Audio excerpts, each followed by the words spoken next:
Everyone, good morning. कैसे हैं आप लोग? आई होप सब ठीक होगा, पढ़ रहे होंगे। तो आज से हम इंग्लिश लिटरेचर की क्लास स्टार्ट करने जा रहे हैं, जो कि 20 क्वेश्चंस की क्वेश्चन सीरीज़ रहेगी। इसमें आप सभी को 20 क्वेश्चंस दिए जाएंगे पर डे।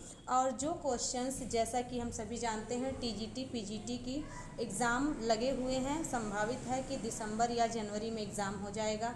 उसके बाद आप सभी जानते हैं एलटी की जीआईसी की वैकेंसी आने वाली है, डीएसएसबी का एग्ज़ाम है और एनवीएस का भी एग्ज़ाम लगा हुआ है। कई सारे, आप कह सकते हैं नेट का भी एग्ज़ाम है, कई सारे एग्ज़ाम्स हैं।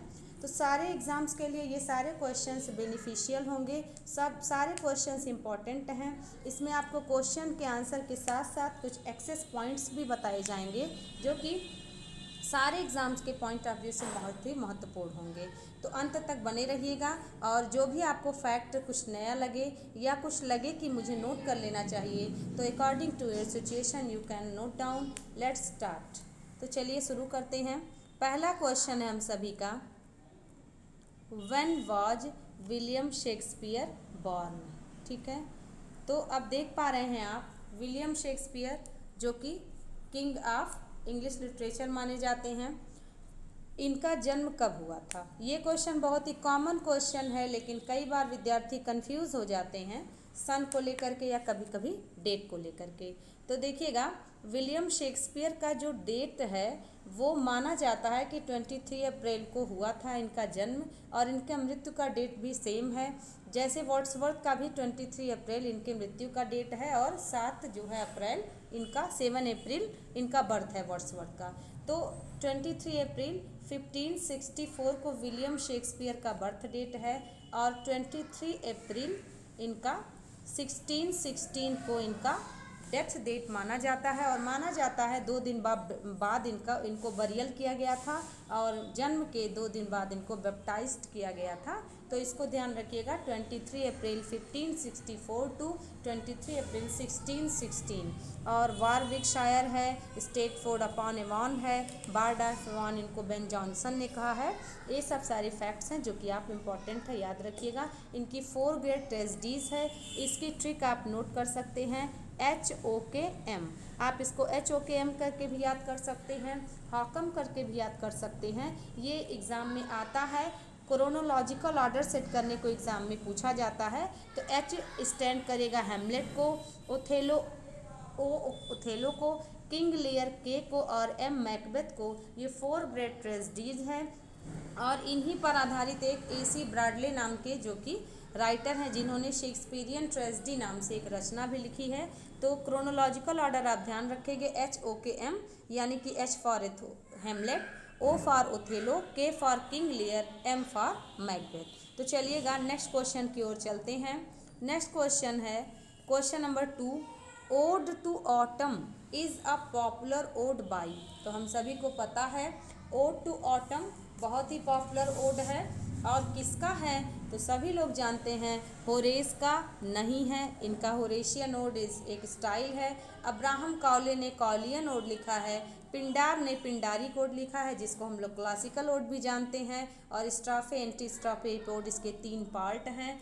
जॉन कीट्स हमारे करेक्ट आंसर हो जाएंगे। जॉन कीट्स की अगर हम बात करें तो 31 अक्टूबर को और 1795 को इनका बर्थ हुआ था। और अगर हम डेथ की बात करें तो 23 फरवरी 1821 को इनका डेथ होता है। और विद्यार्थियों, ये भी क्वेश्चन आया हुआ है 25th ईयर्स, और कह सकते हैं 4 मंथ्स को इनका, इतने ही कम उम्र पर इनकी मृत्यु हो गई थी। कहीं कहीं एग्ज़ाम में 26 ईयर भी आया हुआ है, तो 25 साल नहीं दिया है, क्योंकि अगर आप इसमें बात करें तो 25 वर्ष ये बिता चुके हैं, चौथा महीना चल रहा है। तो इस वजह से 26 अगर ऑप्शन में हो तो वो करेक्ट मान लिया जाएगा, क्योंकि 25 से ऊपर है, 26 से कम। तो आई होप आपको समझ में आया होगा ये फैक्ट।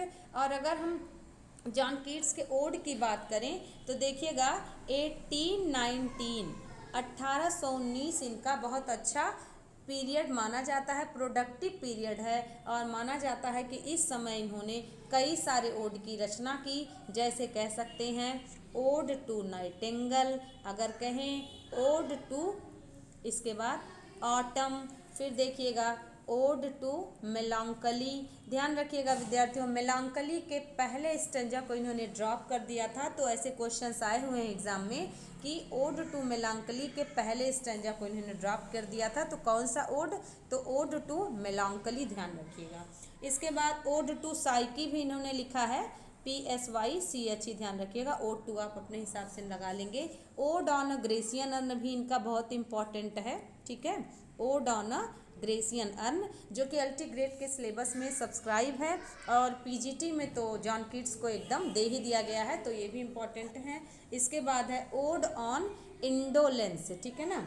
ओड ऑन इंडोलेंस, ये एक इनका ओड है। बाकी ओड टू फैंसी भी लिखे हैं, ठीक है, कई सारे ओड हैं, लेकिन ये जो सारे ओड हैं, ode to nightingale, ode to Psyche, ode on Grecian urn, ode to autumn, ode on melancholy and ode on indolence, तो ये सारे ओड्स इन्होंने ईयर को ध्यान रखिएगा 1819 में ही लिखे हैं, ठीक है। और इनके लिए ये कहा जाता है कि इन्होंने कंपाउंड्री का कोर्स भी किया था, लेकिन बाद में उसकी प्रैक्टिस नहीं की। तो ये क्वेश्चन एग्जाम में आता है, प्रैक्टिस नहीं की, ये कवि बन गए। और 1817 में एक क्वेश्चन और आता है कि 1817 ईस्वी में इन्होंने अपने भाई जॉर्ज को एक पत्र लिखा था, जिसमें निगेटिव कैपेबिलिटी एक वर्ड है, निगेटिव कैपेबिलिटी, ठीक है,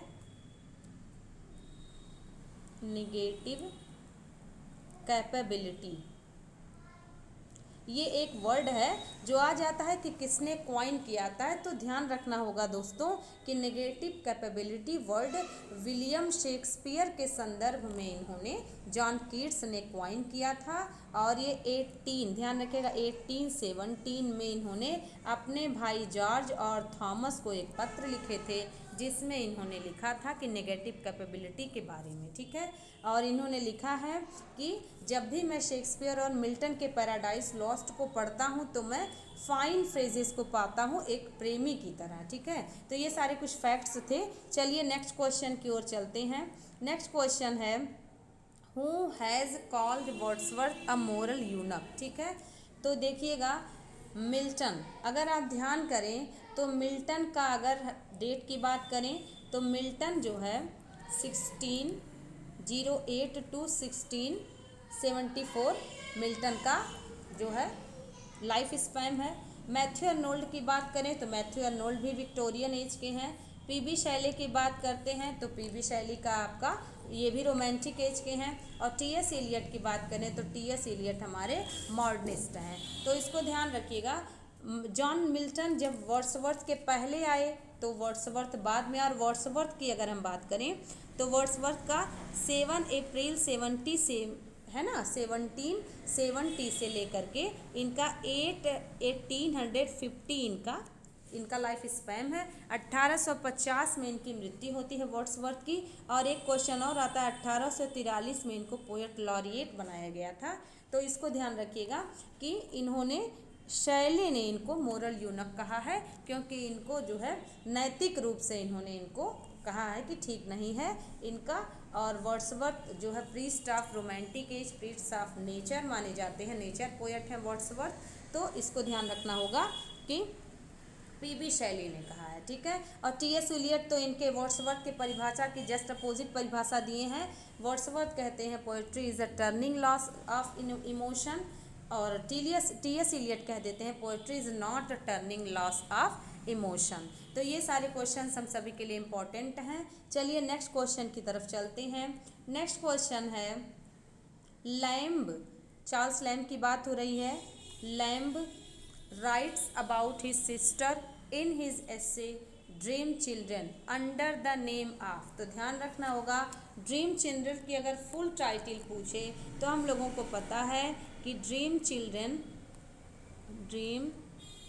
चिल्ड्रन, इसके बाद एक वर्ड इसमें और भी लगा होता अ रिवेरी, ठीक है, अ रिवेरी, REVERIE, अ रिवेरी मीन्स होता है दिवा स्वप्न, ठीक है। तो हम सभी जानते हैं कि ड्रीम चिल्ड्रन एक एस्से है जो कि एसेज ऑफ इलियाज में आया है, ठीक है, एसेज ऑफ इलिया में आया है। और एसेज ऑफ इलिया 1823 में आया है। After 10 years last essays of Elia भी इन्होंने लाया था, जो कि हम सभी का 1833 ईस्वी में आता है। तो ड्रीम चिल्ड्रन जो है एसेज ऑफ इलिया में आया था, जो कि 1823 में पब्लिश किया गया था। ठीक है, ये क्वेश्चन इंपॉर्टेंट है, ध्यान रखिएगा। इलिया इनका पेन नेम है, ये भी हम सभी को जानना है। और ये एक इटालियन क्लर्क था जिससे इन्होंने सोर्स पाया और उसको जो है एसेज ऑफ इलिया, तो इलिया इनका पेन नेम है जिसका ये यूज़ करते हैं। तो हमारा करेक्ट आंसर होगा कजिन ब्रिगेड। ठीक है, अपनी बहन को ये कजिन ब्रिगेड कहते हैं। और हम सभी जानते हैं कि कजिन ब्रिगेड जिसकी बात कर रहे हैं ये मैरी लैम्ब हैं, जो कि इनकी सिस्टर थी। और ऐसा भी माना जाता है कि ये दिमागी बीमारी से परेशान थी और ये अपनी ही माँ की हत्या किचन के चाकू से कर दी थी। तो चार्ल्स लैम्ब को कुछ समय जो है कह सकते हैं असाइलम में बिताना पड़ा था, और इन्हीं के इलाज के दौरान तो कजिन ब्रिगेड नाम से इन्होंने जो है अपनी बहन की चर्चा की है, जो कि मैरी लैम्ब है। और जब ऐसे को पूरा पढ़ें तो अंत में दिखाई देता है मैं हूँ और मेरे सामने मेरी बहन सोई हुई है। ठीक है, तो इस तरीके से। और मदर के बारे में तो ये एकदम साइलेंट है, अपनी माँ की बिल्कुल चर्चा नहीं करते हैं। पिता की चर्चा लॉवेल नाम से करते हैं। बाकी जो है इनके 2 बच्चे हैं ड्रीम चिल्ड्रन में, जो कि जॉन और एलिस हैं। उनको ये स्टोरी सुनाते हैं और वो स्टोरी एक काल्पनिक स्टोरी करके बैठे हुए आम चेयर पर बैठे हुए सुनाते हैं। तो ये सारे कुछ इंपॉर्टेंट फैक्ट्स थे जो दोस्तों आपको जानने चाहिए। चलिएगा नेक्स्ट क्वेश्चन की ओर चलते हैं। इसका करेक्ट आंसर होगा option A, it means answer 1। ठीक है, cousin brigade. Okay, next question की ओर चलते हैं। नेक्स्ट क्वेश्चन है who is referred as Europe's sagest head and, ठीक है, इसको ध्यान रखिएगा। एंड इसके बाद है physician of the iron age by Matthew Arnold. तो ध्यान रखना होगा विद्यार्थियों, मैथ्यू अर्नोल्ड ने एक रचना लिखी है, उसका नाम है मेमोरियल वर्सेस। ठीक है, मेमोरियल वर्सेस। ठीक है, मेमोरियल वर्सेस ये एलिजी है। ठीक ना, एलिजी है। और देखिए 74 लाइंस की लिखी हुई एलिजी है। अब किसकी मृत्यु पर लिखी गई थी?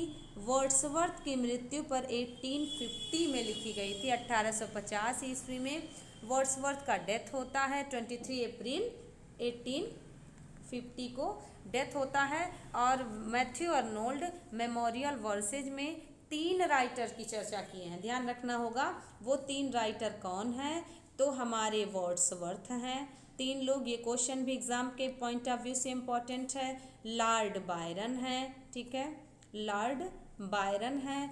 और फिर है गोएथे। ठीक है ना, तो इसको ध्यान रखिएगा कि इन्होंने वर्ड्सवर्थ की, लॉर्ड बायरन की, गोएथे की चर्चा तो की है, लेकिन सबसे सुपीरियर वर्ड्सवर्थ को ही बताया है। तीनों लोगों की बात करते हैं, इसमें श्रद्धांजलि देते हैं, होमेज देते हैं, ट्रिब्यूट देते हैं वर्ड्सवर्थ को, और कहते हैं कि वर्ड्सवर्थ सबसे अच्छे और सुपीरियर इंसान थे इन तीनों की तुलना में। तो ध्यान रखिएगा वर्ड्सवर्थ को और बायरन को कुछ इन्होंने नहीं कहा है इन वर्ड में। ठीक है, बाकी कहा तो है लेकिन इन शब्दों में। तो यूरोप से साइजेस्ट हेड गोथे को कहा है, फिजिशियन ऑफ आयरन एज गोथे को कहा है। ठीक है ना, तो गोथे के लिए ये 2 वर्ड यूज़ किए हैं।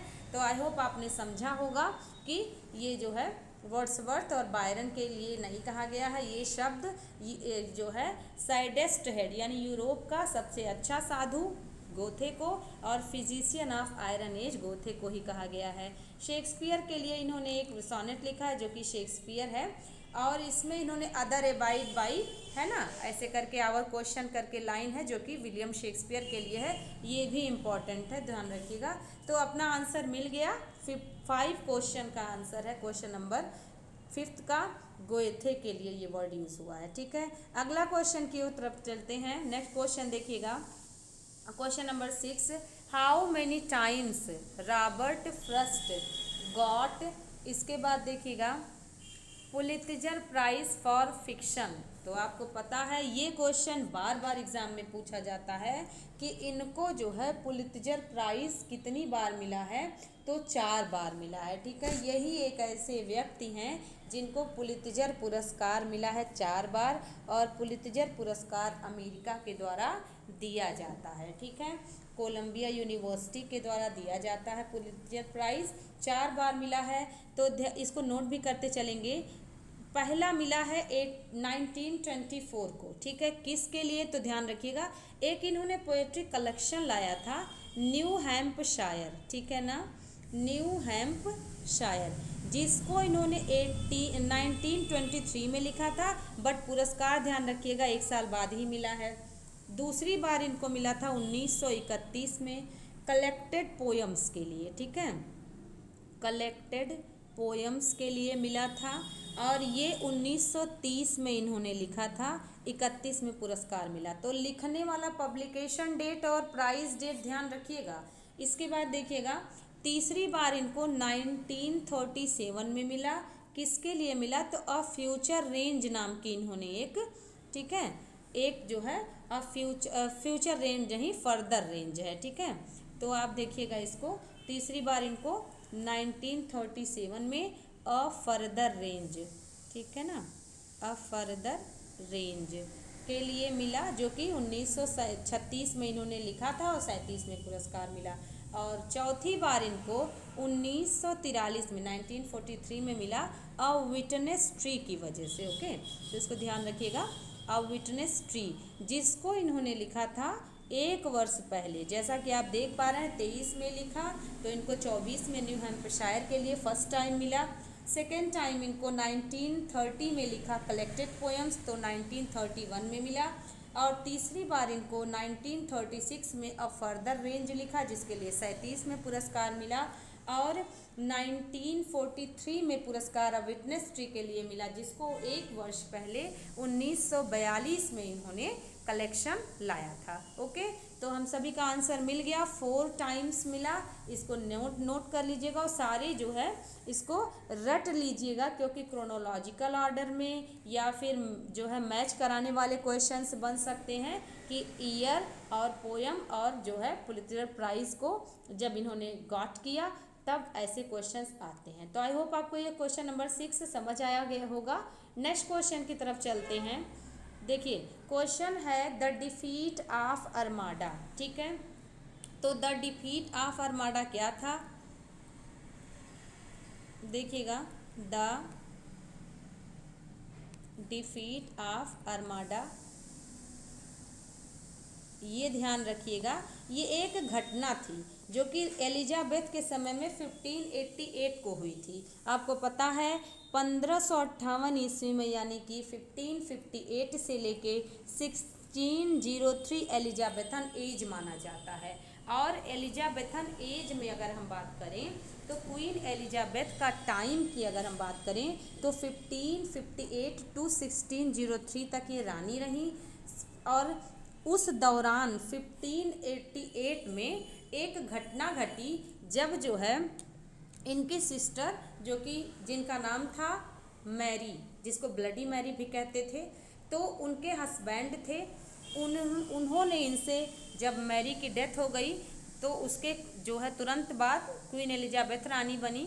और क्वीन एलिजाबेथ जब रानी बनी तो क्वीन एलिजाबेथ के हस्बैंड, जो कि स्पेन के रहने वाले थे, वो चाहते थे कि रानी एलिजाबेथ उनसे शादी कर लें। और रानी ने कहा कि मेरी शादी तो इंग्लैंड के राज सिंहासन और इंग्लैंड से हो गई है, तो रानी ने शादी करने से मना कर दिया, जिसको जो है 1588 में एक स्पेनिश आर्माडा, जिसको हम लोग जो है ये डिफीट ऑफ आर्माडा है, तो स्पेनिश आर्माडा के नाम से भी इतिहास में जाना जाता है। ठीक है, तो इसमें क्या होता है, ज्योग्राफी की एक घटना घटी, बहुत इंटरेस्टिंग फैक्ट है। उसमें क्या होता है, एक एल नीनो लालिनो इफेक्ट होता है। तो एल नीनो लालिनो इफेक्ट से ऐसा माना जाता है कि समुद्री तूफान उठा, और जिसके वजह से इनके रानी एलिजाबेथ के जो सैनिक थे वो जहाज़ों में आग लगा करके जहाज विपरीत दिशा में भेज देते हैं जिस तरफ हवा चलती है, और ये जहाज जब आग लगी हुई जहाज जाती है समुद्र रास्ते से, तो जो स्पेन के सैनिक थे उन्हें लगा कि जहाज़ों में आग लग गई, और एल नीनो ला नीनो इफेक्ट भी ज्योग्राफी में काम किया, तो इसकी वजह से वो डर के भागने लगे और इस तरीके से युद्ध जीत गई। दूसरा फैक्ट ये माना जाता है कि साथ ही साथ रानी एलिजाबेथ आई और भीषण बारिश हो रही थी और उसमें आई और उन्होंने पूरी जोश के साथ भाषण दिया और अपने सैनिकों में एक ऊर्जा भरी, और उन्होंने कहा आज शाम तक हम ये युद्ध जीत लेंगे। और संयोग से ये जो जोग्राफिकल इफेक्ट हुआ वो तथा उत्साह भी इन्होंने भर दिया था, और क्वीन खुद घोड़े पे बैठ के चूँकि आई थी मैदान में, तो ये बहुत बड़ी बात थी उस समय की, और इस तरीके से समय भी साथ दिया और रानी ने उत्साह तो भर ही दिया था। इस तरीके से 1588 ईस्वी में, ध्यान रखिएगा, स्पेनिश आर्माडा एक घटना थी जिसकी वजह से इन्होंने जीत हासिल की। तो स्पेनिश आर्माडा या डिफीट ऑफ आर्माडा, तो क्वीन एलिजाबेथ जीत गई और इसके बाद से इनको दैवीय क्वीन माना जाने लगा था। तो हम सभी को ऑप्शन मिल ही गया है, करेक्ट आंसर हम सभी का हो जाएगा 1588 को ये घटना घटी थी। ये क्वेश्चन एग्जाम में आता है, that's Y I explained very much. Okay, चलिएगा आगे बढ़ते हैं हम लोग नेक्स्ट क्वेश्चन की तरफ। तो फर्स्ट क्वेश्चन है, which play of Shakespeare is set to be unfinished.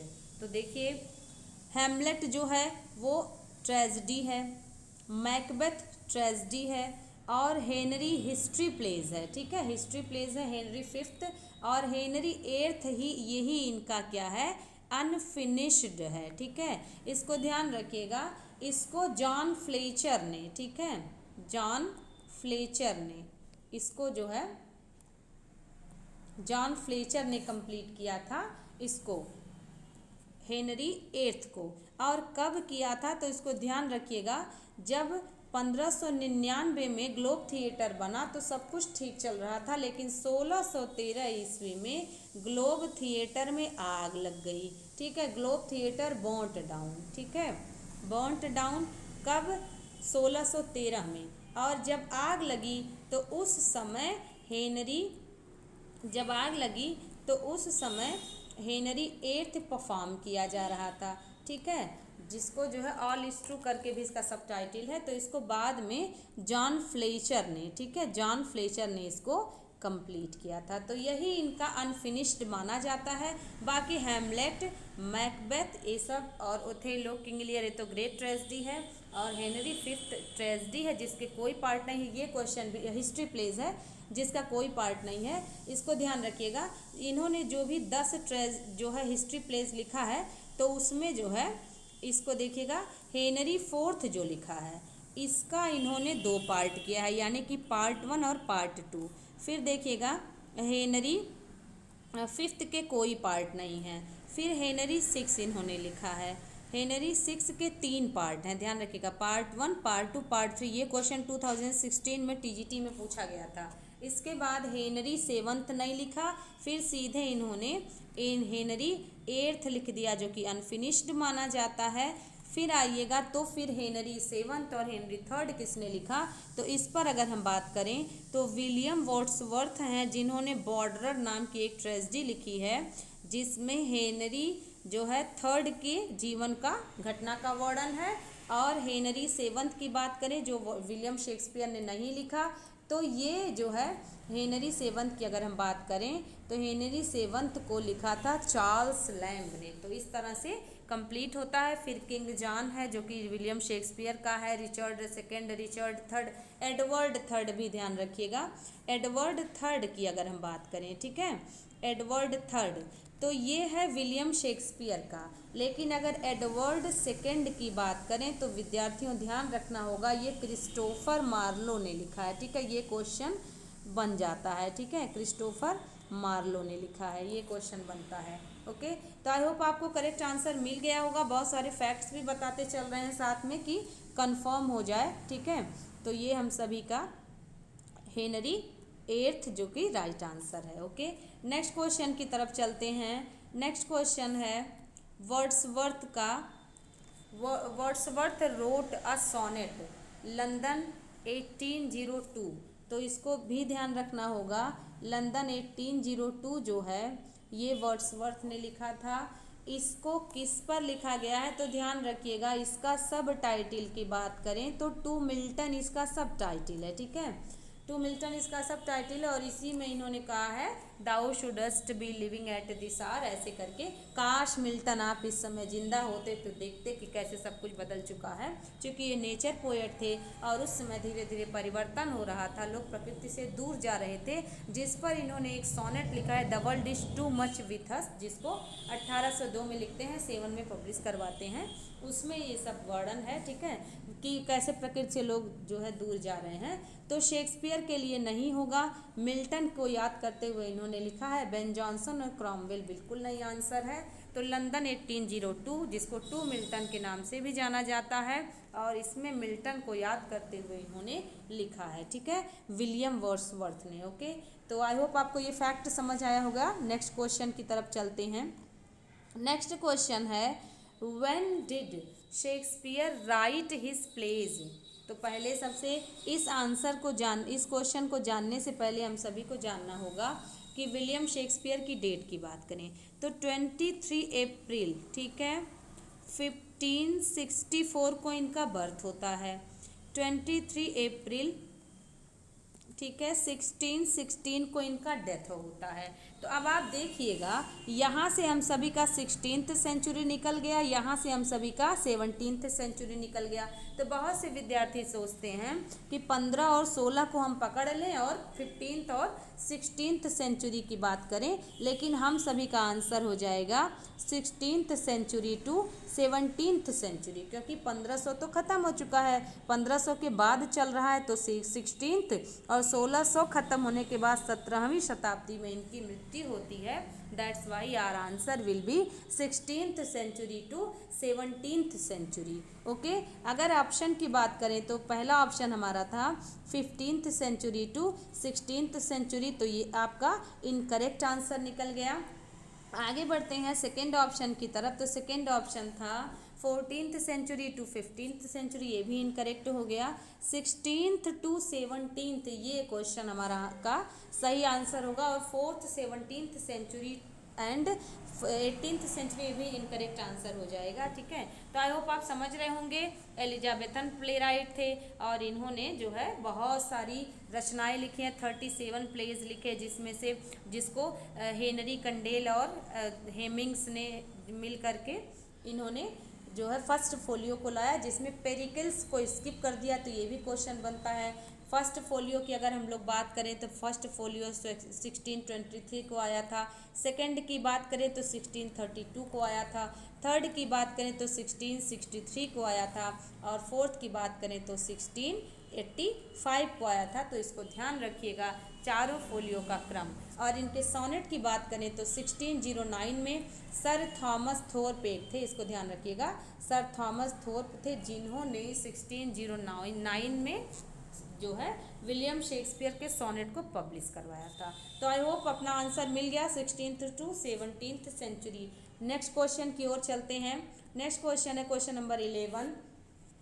Shakespeare borrowed the formula of romantic comedy from. तो ध्यान रखिएगा, शेक्सपियर की रोमांटिक कॉमेडी की बात करें तो सबसे बढ़िया उदाहरण एज यू लाइक इट को माना जाता है, ठीक है, एज यू लाइक इट। इसको 1599 में ऐसा माना जाता है कि इन्होंने लिखा था। और ये जो है थॉमस लॉज, ठीक है, एक राइटर हैं थॉमस लॉज, ठीक है, थॉमस लॉज। इनका एक रचना है जिसका नाम है रोजालिंडे, ठीक है, रोजालिंडे। इसी से इन्होंने सोर्स लिया है। और एज यू लाइक इट में रोजालिंड नाम की जो हीरोइन है गैनीमेड का रूप धारण करती है, फिर ओरलैंडो है, सीलिया है, तमाम कैरेक्टर्स हैं। तो इसी से इन्होंने थॉमस लॉज के रोजालिंडे से सोर्स लिया है रोमांटिक कॉमेडी का। लेकिन यहाँ बिल्कुल ये आंसर नहीं है कि थॉमस लॉज ही इसका आंसर होगा। रॉबर्ट ग्रीन इसके करेक्ट आंसर होंगे, इसको ध्यान रखिएगा। रोमांटिक कॉमेडी के फार्मूला को विलियम शेक्सपियर रॉबर्ट ग्रीन से अडॉप्ट करते हैं और रॉबर्ट ग्रीन ने ही इनको 1592 को अपस्ट्राक्रो कह करके इनको जो है कह सकते हैं चिढ़ाया था या ताना मारा था या अपनी खीज व्यक्त की थी। एक पैम्पलेट लिखा था उन्होंने जिसमें अपस्ट्राक्रो करके जो है इनको कहते हैं। और उसके बाद जो है पब्लिशर ने जो है बाद में इनको रॉबर्ट ग्रीन की मृत्यु के बाद माफ़ी मांगी थी। और देखिएगा Thomas Nash, Thomas Lodge, Christopher Marlowe और आपके रॉबर्ट ग्रीन, ये और आप कह लीजिए और भी हैं, Thomas Nash, Thomas Lord, Christopher Marlowe, Robert Greene, Thomas Kyd हैं, ठीक है। इसके ये सब हैं जो कि क्या हैं, ये लोग यूनिवर्सिटी विट्स हैं, ठीक है। तो यूनिवर्सिटी विट्स जो कि लंदन और कैम्ब्रिज विश्वविद्यालय में पढ़े थे, ऐसे व्यक्तियों को उनकी बुद्धिमत्ता की वजह से यूनिवर्सिटी विट्स कहा जाता था एलिजाबेथन एज में। और ऐसा माना जाता है थॉमस किड एक ऐसे थे जो कहीं नहीं पढ़े थे और विलियम शेक्सपियर को यूनिवर्सिटी विट्स में शामिल नहीं किया जाता है। ओके। क्रिस्टोफर मार्लो के बारे में एक फैक्ट है कि इन्होंने कभी भी कोई कॉमेडी नहीं लिखी, हमेशा ये क्रिस्टोफर मार्लो ट्रेजेडी ही लिखते रहे, जो कि जीव ऑफ माल्टा जो कि मर्चेंट ऑफ वेनिस का सोर्स है ऐसे करके।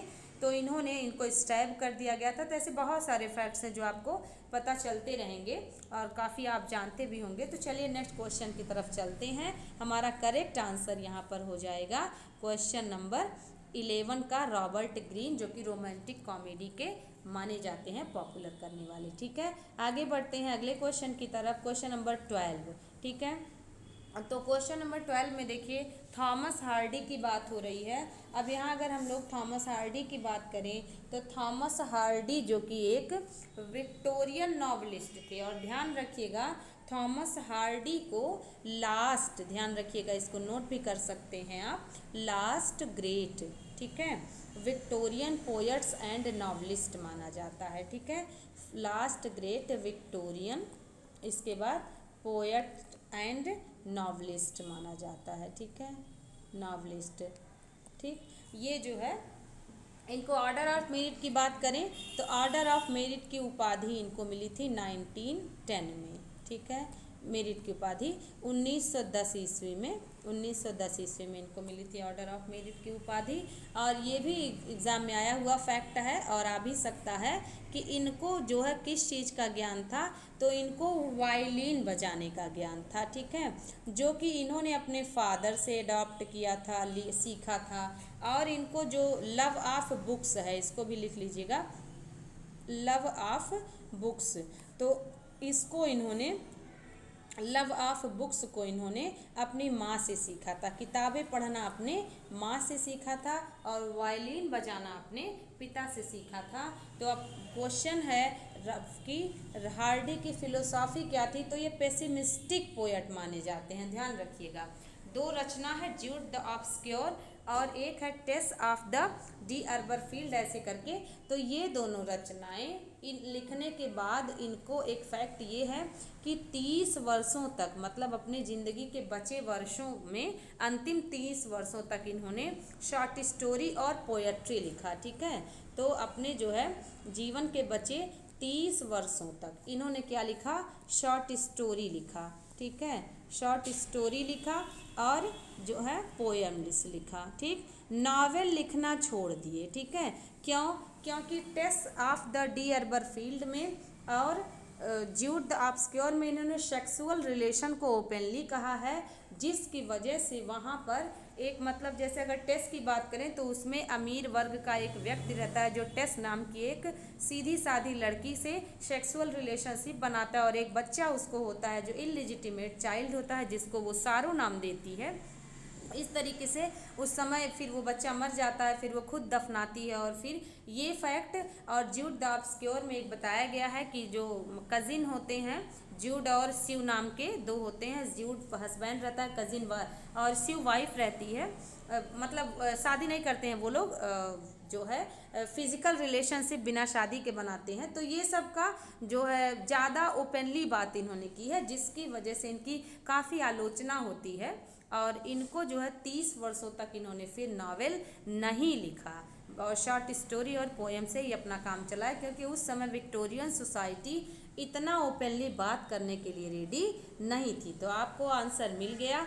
ये थॉमस हार्डी की फ़िलोसॉफ़ी की बात करें तो थॉमस हार्डी जो है ये पेसिमिस्टिक पोएट माने जाते हैं, ना कि ऑप्टिमिस्टिक पोएट। तो रिलीजियस बिल्कुल नहीं थे। ऑप्टिमिस्टिक की बात करें तो 2-3 ऐसी रचनाएं हैं जिसको इन्होंने ऑप्टिमिज्म स्टाइल में लिखा है, लेकिन ज़्यादातर पेसिमिस्टिक है, इसलिए इनको he is known for pessimistic style. Okay, next question की ओर चलते हैं।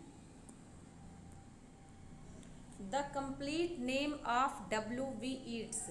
तो हम सभी को पता है William Butler Yeats, William Bulter Yeats, William Bustle Yeats और विलियम बस्ट ईट्स। तो ध्यान रखिएगा, इनका करेक्ट जो है W.B. ईट्स का है विलियम बल्टर ईट्स। इनके अगर हम बर्थ की बात करें तो 13 जून, ठीक है, 13 जून 1865 को इनका बर्थ होता है, और 28 जनवरी को 1939 में इनका डेथ होता है। और इनको नोबल प्राइज़ की बात करें, ये भी एग्ज़ाम में आता है, ठीक है, नोबल प्राइज़ की बात करें तो इनको 1923 में नोबल प्राइज़ मिलता है लिटरेचर में, और इनको आयरिश पोएट माना जाता है। इसको ध्यान रखिएगा, आयरिश पोएट, ठीक है। तो इतने सारे फैक्ट्स हैं W.B. ईट्स के बारे में। सेलिंग टू बाइजेंटियम है ये सब, और बाइजेंटियम बहुत सारी इनकी रचनाएं हैं जो कि इम्पोर्टेंट है। W.H. ऑर्डन ने W.B. ईट्स के ऊपर बायोग्राफी लिखी है, तो इसको जो है ध्यान रखिएगा। एक लिखा है इन्होंने W.B. ईट्स के ऊपर, एक एलिजी भी है W.H. ऑर्डन ने लिखा है। तो W.H. ऑर्डन ने in memory of W.B. Yeats करके एक लिखा है, जो कि W.B. ईट्स के ऊपर लिखा गया एलिजी है। ओके, नेक्स्ट क्वेश्चन की तरफ चलते हैं। Question number 14। तो यहाँ पर देखेंगे, what abbreviation does T.S. Eliot stands for. ध्यान रखना होगा, T.S. इलियट की अगर हम लोग बात करें तो T.S. इलियट एंग्लो अमेरिकन, यानी कि अमेरिकन एंग्लो, इनका जो अगर बर्थ की बात करें तो ये बर्थ इनका अमेरिका में हुआ था, इनके एंसेस्टर भी वहीं के थे। और ये जो है अगर T.S. इलियट की बात करें तो 1927 को 39 उम्र की में इन्होंने इंग्लैंड की जो है नागरिकता ले ली थी। तो इसको ध्यान रखिएगा, 39 वर्ष की अवस्था में 1927 में इन्होंने इंग्लैंड की नागरिकता ली थी। अदरवाइज इनको अमेरिकन एंग्लो पोएट भी कहा जाता है। और जो है इनका एक बहुत इम्पॉर्टेंट रचना है जो कि हम सभी जानते हैं, 1922 में द वेस्टलैंड लिखी गई थी, ठीक है, जो कि अपने LT ग्रेड के सिलेबस में प्रिस्क्राइब भी है। और वेस्टलैंड से क्वेश्चंस भी ज़्यादा पूछे जाते हैं, जिसमें टैरिसिस नरेसर है, मैडम सोसोस्ट्रिस है, जिसके 5 पार्ट्स हैं। गेम ऑफ द चेस, पहले बरियल ऑफ द डेथ, फिर गेम ऑफ द चेस, फिर है death by water, what the thunder said, है ना, फायर सरमन, ऐसे करके 5 पार्ट हैं। तो पहले डेथ होता है, फिर गेम होता है, इसके बाद फिर फायर है, फिर आप वाटर कह सकते हैं, फिर थंडर कह सकते हैं, ठीक है, इस तरीके से। और इनको नोबल प्राइज़ मिला था। नोबल प्राइज़ की बात करें तो 1948 में इनको नोबल प्राइज़ भी मिला था, और 1948 में इनको ऑर्डर ऑफ मेरिट भी मिला था। तो both question are very important for exam point of view. Okay, next question की तरफ चलते हैं। तो थॉमस स्टर्न इलियट इनका पूरा नाम था, ये तो हम लोग जान ही गए, थॉमस स्टर्न इलियट, ठीक है। थॉमस स्टर्न इलियट इनका पूरा नाम था। Thomas Stalin, Thomas state, Thomas steel था नहीं। इन्होंने कहा है मैं पॉलिटिक्स में रॉयलिस्ट हूँ, और रिलीजन में एंग्लो कैथोलिक हूँ, और मैं लिटरेचर में क्लासिसिस्ट हूँ। तो क्लासिसिस्ट इन लिटरेचर, पॉलिटिक्स में कहते हैं रॉयलिस्ट इन पॉलिटिक्स, और एंग्लो कैथोलिक इन रिलीजन इन्होंने खुद डिक्लेयर किया है, ठीक है। तो ये क्वेश्चन इंपॉर्टेंट है। फिर देख लीजिए, ऑब्जेक्टिव कोरिलेटिव हो गया, और डिसोसिएशन ऑफ सेंसिबिलिटी, और यूनिफिकेशन ऑफ सेंसिबिलिटी, ये सब traditional and individual talent, metaphysical poets, ये सब इनके इम्पोर्टेंट कुछ टर्म्स और एसेज हैं, उसको याद रख लीजिएगा। अगले क्वेश्चन की तरफ चलते हैं। क्वेश्चन नंबर 15 देखिए, हाउ मेनी बुक्स डिड मुल्क राज आनंद पब्लिश्ड बिफोर 1935। तो इसको आप कैसे याद रख सकते हैं, देखिए, 35 में अंत में 5 है, आप सीधे दिमाग में 5 रख लीजिएगा, 35 का 5। ये मैं ट्रिक बता रही हूँ ताकि आपको एग्ज़ाम में कोई कन्फ्यूज़न ना हो। कई बार 34, 35, 36 कन्फ्यूज़न हो जाता है। अनटचेबल 35 में है, पुलिस 36 में है, ये सब इनकी मुख्य रचनाएँ हैं। और वो कौन कौन से 5 बुक्स हैं, तो चलिए हम उसको जानने का प्रयास करते हैं। ये 1935 के पहले इन्होंने 5 किताबें लिखी थी, तो आंसर तो 5 होगा, लेकिन वो 5 कौन सी किताबें थी, लेट्स कम टू नो। पहला अगर हम बात करें तो पहला था पर्शियन पेंटिंग। ठीक है, इसको आप भी नोट करते चलें, पर्शियन पेंटिंग। इसके बाद अगर दूसरे नंबर पर हम आ जाएं तो है करीज़। ठीक है, curries and other Indian dishes. ठीक है, अदर इंडियन डिशेस आप भी नोट करते चलें। थर्ड की बात करें तो थर्ड हमारा है the Hindu view of art. ठीक है, the Hindu view of art. Okay, आगे बढ़ते हैं। क्वेश्चन जो है फोर्थ बुक की बात करें तो द गोल्डन ब्रीद। ठीक है, द गोल्डन ब्रीद। ठीक है, और फिफ्थ की बात करें तो है the lost child and other story, जो कि हर विद्यार्थी यूपी बोर्ड से जो भी पढ़ा है वो इंटरमीडिएट में शॉर्ट स्टोरी में ज़रूर पढ़ता है। और एक बात जो दिल को छू जाती है, I want to my mother, I want to my father, वो बच्चा हर बार कहता है। ठीक है, तो ये 5 है जो कि ध्यान रख लीजिएगा। फर्स्ट है पर्शियन पेंटिंग, दूसरा है curries and other Indian dishes, तीसरा है the Hindu view of art, और fourth one is the golden breath, और लास्ट है the lost child and other stories. तो इसको आप नोट कर लीजिएगा, एग्ज़ाम में पूछा जाता है। फिलहाल ये हमारा आंसर है कि 5 बुक्स ऐसे थी जो 1935 में इन्होंने उसके पहले लिखी थी, और 1935 में साबरमती आश्रम में रह कर आए थे, गांधी जी से मिल कर आए थे, और अनटचेबल एक रचना लिखी है जिसका हीरो माना जाता है मुन्नू है, सॉरी उसमें लाखा और बाखा है, मुन्नू तो कुली में है, लाखा और बाखा है। तो बाखा 18 साल का एक लड़का है, लाखा उसका पता है, गुलाबो है, सोहिनी है, पंडित कालीनाथ हैं, ये सब कैरेक्टर्स हैं। तो चलिएगा अगले क्वेश्चन की तरफ चलते हैं। ठीक है, अगला क्वेश्चन हम लोगों का है question number 16। Tennyson was appointed poet laureate in, तो अपना आंसर हो जाएगा 1850। क्यों? क्योंकि आप सभी को पता है वर्ड्सवर्थ 1843 में पोएट लॉरिएट बनते हैं, 1850 में उनकी मृत्यु हो जाती है, और 1850 से लेकर के 1852 तक पूरा जब तक इनकी अंतिम सांस रहती है अल्फ्रेड लॉर्ड टेनीसन तब तक जो है पोएट लॉरिएट रहते हैं। और 1843 की बात करें तो वर्ड्सवर्थ अपॉइंट होते हैं। 68 की बात करें तो 68 में जॉन ड्राइडन, इसको ध्यान रखिएगा, जॉन ड्राइडन जो है 1668 में first poet laureate of England माने जाते हैं। और अगर ऑफिशियल की बात करें तो जॉन ड्राइडन है, अगर अनऑफिशियल की बात करें तो डॉक्टर बेन जॉनसन है। ओके, ठीक है, तो इसको नोट कर लीजिएगा आप भी। अगले क्वेश्चन की तरफ चलते हैं। अपना अगला क्वेश्चन है on whose tomb stones are these words engraved as epitaph. तो इसको ध्यान रखिएगा, हम लोगों का लाइन है here lies one whose name was writ in water.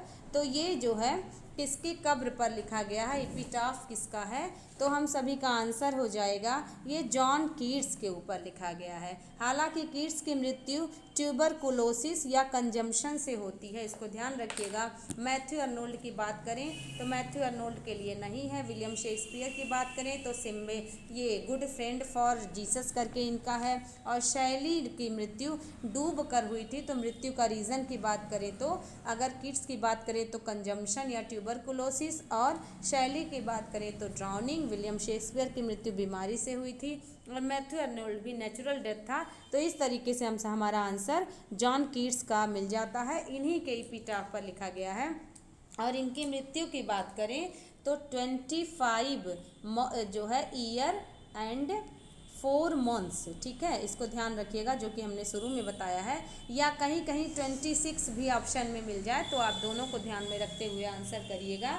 और इनकी मृत्यु की बात करें तो 23, ठीक है, 23 फरवरी 1821 को इनकी मृत्यु हुई थी।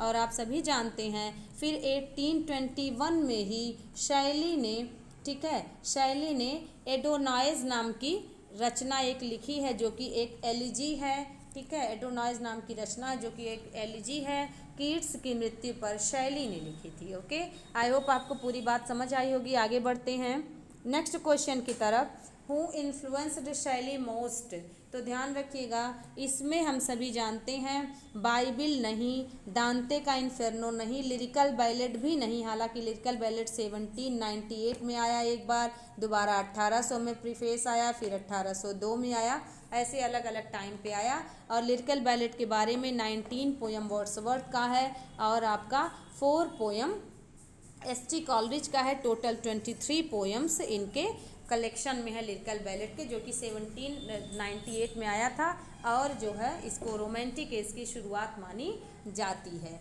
अपना आंसर होगा जो है विलियम गॉडविन का पोएटिकल जस्टिस, जिनसे ये बहुत प्रभावित थे। और इनकी ही बेटी थी मैरी, जिन्होंने फ्रैंकेस्टाइन लिखा है, शैली ने इनसे भागकर शादी की थी, तो जो है इस वजह से विलियम गॉडविन बहुत गुस्सा हो गए थे और जिसकी वजह से बहुत खफा हुए थे। लेकिन विलियम गॉडविन के पॉलिटिकल जस्टिस से शैली को बहुत प्रभाव पड़ा था। तो आंसर हो जाएगा विलियम गॉडविन का पॉलिटिकल जस्टिस। अगले क्वेश्चन की तरफ चलते हैं। क्वेश्चन नंबर 19 है, जो कि देखिएगा सेंटेंस है, she gave me eyes, she gave me ears and humble cares and delicate fears. तो यहाँ पर कहा जा रहा है कि ये लाइन किसे कही जा रही है। तो देखिए रिवर वाई का संबंध अगर हम बात करें टिंटर्न एबी, ठीक है, टिंटर्न एबी की बात करें तो टिंटर्न एबी जो कि रिवर वाई का वार्डन विलियम वर्ड्सवर्थ करते हैं। एनेटी बोलेन इनकी जो है एक पत्नी है, जो कि फ्रेंच में माना जाता है कि फ्रांस गए थे और एनेटी बोलेन से इनका अफेयर हुआ और बाद में कैरोलाइन डॉटर हुई। आप ध्यान रखिएगा, कैरोलाइन डॉटर हुई। तो डोरोथी वर्ड्सवर्थ इनकी सिस्टर हैं, ठीक है। तो अपनी बहन डोरोथी वर्ड्सवर्थ के लिए कहते हैं कि उन्होंने मुझे आंखें दी, उन्होंने मुझे कान दिया, उन्होंने मुझे हम्बल केयर दिया और डेलिकेट फियर डर से निकलने की जो है हिम्मत प्रदान की। तो अपने सिस्टर डोरोथी के संबंध में लाइनें वर्ड्सवर्थ ने कही है। ओके, तो आई होप आपको समझ में आ गई होगी। नेक्स्ट क्वेश्चन की तरफ चलते हैं। लास्ट क्वेश्चन है, व्हाट डज पैंथेइज्म मीन, पैंथेइज्म का क्या मतलब है। तो हम सभी जानते हैं पैंथेइज्म को किसने क्वाइन किया। तो ये पैंथेइज्म वर्ड का रिलेशन विलियम वर्ड्सवर्थ से है, ठीक है, विलियम वर्ड्सवर्थ से इनका रिलेशन है, क्योंकि विलियम वर्ड्सवर्थ सोचते थे कि प्रकृति में भगवान है। तो यहाँ पर देखिए सब जगह भगवान है, सब कुछ भगवान है, यानी everything is God, God is everywhere. तो God is all and all is God, ये हमारा करेक्ट आंसर है। एवरीथिंग इज मॉर्टल, ये तो हम सभी जानते हैं, बट ये पैंथेइज्म से कोई संबंध नहीं है। None can escape from the time, all of these भी अपना आंसर नहीं होगा। तो पैंथेइज्म आप ऐसे कर सकते हैं, थेई मतलब थियो मीन्स गॉड होता है, इज्म मीन्स वाद, पैन मीन्स होता है ऑल। तो पैंथेइज्म मतलब ईश्वर सब जगह है। तो इस तरह से हमारा गॉड इज़ एवरीवेयर या God is all and all is God. तो इस तरह से दोस्तों हम लोगों के 20 क्वेश्चंस थे। आपने धैर्य से सुना, आपका बहुत बहुत धन्यवाद। इन सारे क्वेश्चंस को आप नोट करिए, इन सारे क्वेश्चंस को आप अपने से कोरिलेट करिए, सारे का आंसर दीजिए, जो ना आए उसको लर्न करिए, क्योंकि लिटरेचर के पॉइंट ऑफ व्यू से सारे क्वेश्चंस इंपॉर्टेंट हैं। ये कुछ इजी क्वेश्चंस मैंने डाले थे, लेकिन जैसे जैसे ये सीरीज़ बढ़ती जाएगी क्वेश्चंस का लेवल भी आपको और अच्छा मिलेगा देखने को। तो thank you so much for giving me some time.